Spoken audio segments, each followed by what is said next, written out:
Price Lord friends, இன்றைக்கு வார்த்தையின் வல்லமை குறித்து ஒரு வார்த்தை தியானிக்க போகிறோம்.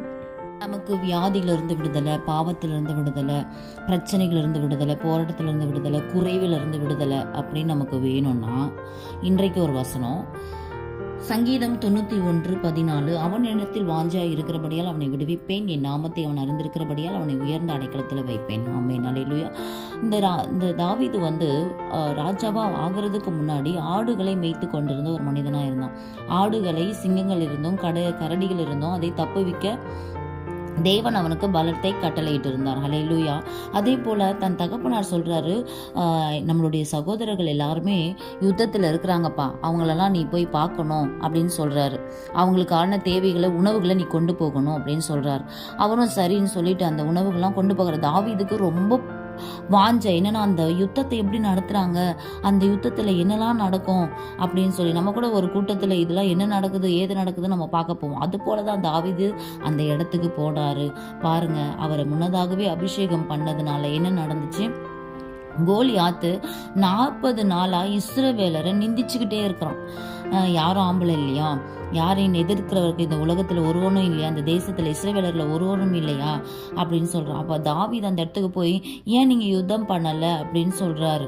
யாருமே அந்த இடத்துல யுத்தம் பண்ணல. அவன் அந்த ஃபைட் பண்றதுல அவன் எப்படி இருக்கிறான், வல்லவனா இருக்கிறான். அவன் அந்த வில் வித்தையில வல்லவனா இருக்கிறான். அவன் எல்லா கிளாஸும் படிச்சிருக்கிறான். அவனை எதிர்க்கிறதுக்கு ஒருவரும் கிடையாது, எல்லாம் தயங்கி நிற்கிறாங்க. அப்போ அவங்க சகோதரர்கள்லாம் கேட்குறாங்க, நீ ஏன் இங்கே வந்த, நீ எதுக்கு இங்கே வந்த, நீ போ அப்படின்னு சொல்கிறான். அவன் விசாரிக்கிறான், இவரை கொலை செஞ்சனா எனக்கு என்ன கிடைக்கும், ராஜ சமூகத்தில் என்ன கிடைக்கும், அவருடைய மகளே தராங்களா, அப்போ நான் போய் அவரை வீழ்த்துறேன் அப்படின்னு சொல்லி என்னென்னமோ பண்ணுறாங்க, வஸ்திரத்தை கொடுக்குறாங்க, எதுவுமே அவருக்கு செட் ஆகலை.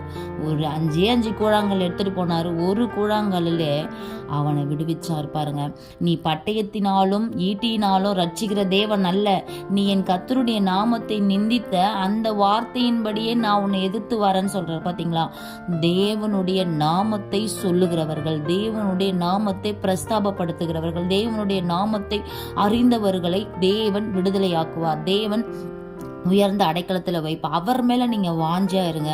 அவருடைய நாமம் என்ன அப்படின்பதை நமக்கு அவர் கற்றுக் கொடுக்க அவர் வல்லவராக இருக்கிறார். நீங்கள் எது மேலே வாஞ்சியா இருக்கிறீங்க?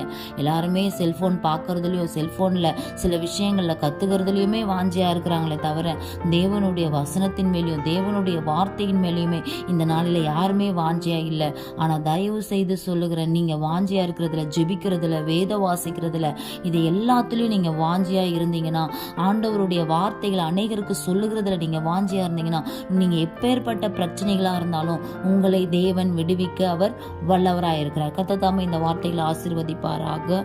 God bless you all.